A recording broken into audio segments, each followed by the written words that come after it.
only 3 people in the Bible where you see that reality play out. Beginning number 1 with Moses, the prophet in the Bible. Exodus chapter 3 verses 7 through 10.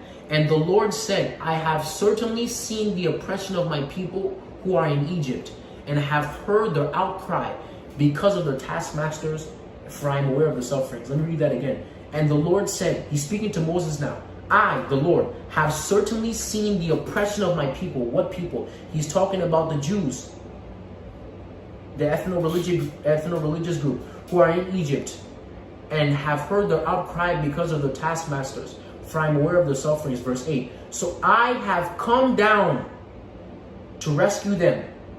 Take note of that. He says, I have come down to rescue them. This is God speaking. So I have come down to rescue them. So I, the Lord, have come down to rescue them from the power of the Egyptians, and to bring them up from that land to a good and spacious land, to a land flowing with milk and honey, to the place of the Canaanite, the Hittite, the Amorite, the Perizzite, the Hivite, and the Jebusite.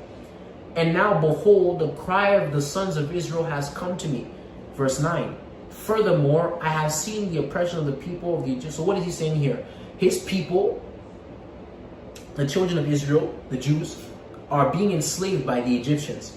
And he says, I'm hearing their cry. So they're wailing, they're in pain, they're being tortured, right? And he says, I'm seeing the oppression with which the Egyptians are oppressing them. And then he now says in verse 10, and now come, and I will send you to Pharaoh, so that you may bring my people, the sons of Israel, out of Egypt. So what's the problem? The problem is that God's people are being enslaved by Egypt. What's the solution? The solution that God says is that he's going to send this man called Moses to bring those people out of that slavery and that bondage. So Moses was created as the solution to that divine need. What's the divine need? The salvation of his people from Egyptian slavery.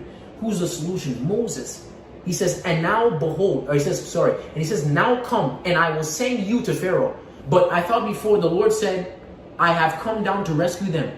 Why do you need to call Moses if you're saying that you've come down to rescue them? Because God is not going to rescue them without man. He has to send a man to rescue them. Because again, if God was completely sovereign over the earth, he would just go down himself and rescue them.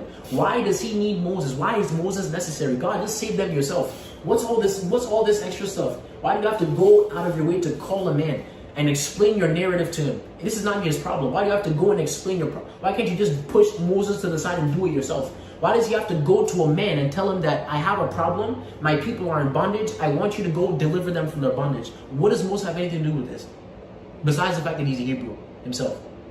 It's because the heavens are the Lord's, but the earth he has what? Given to man. And so because he's not going to allow himself to do everything in the earth, there are certain things that other creatures have to do, namely man. And so man has to do certain things for God in the earth. So by that line of reasoning, it creates certain problems for God, that he wants to do certain things, but he has taken away certain responsibilities from himself and given it to man. So that now when he wants to do something, a problem is created. He needs a man to be able to do that thing for him. So what's the problem here? He wants to save his people, but he has taken away some of his responsibilities on the earth. He's taken a seat back and said that I've given this earth to man. So whatever happens in this earth is up to man. I'm still invested in their lives, but I'm invested in their lives from a position of oversight, not of imposition. I don't impose, I oversee. But when I want to do something, I have to partner with a man. He can't push man to the side and do things anyway. He has to have a partnership with man. So Paul called us co-laborers together with God.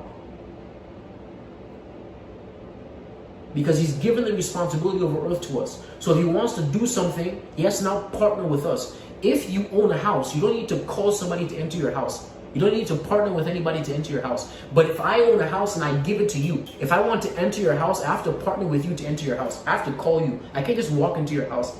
So the earth is God's. He's given it to man. Now that because God has given the earth to man, if he wants to do something in that earth, he can't just impose. He has to now work with man to get that thing done. So it creates a partnership, a business deal, business partnership with man. If the earth was completely in his power, he wouldn't need to ask man anything. He'll just be doing stuff. Man would just say, well, that's God. But because he's given the earth to man, when he wants to do something, he has to partner with man. That's Moses. So what does he want to do in this instance? He wants to save the children of Israel. But he has to go to this man called Moses and partner with him and use him as the vessel use him as the instrumentality through which he'll now save his people from Egyptian bondage.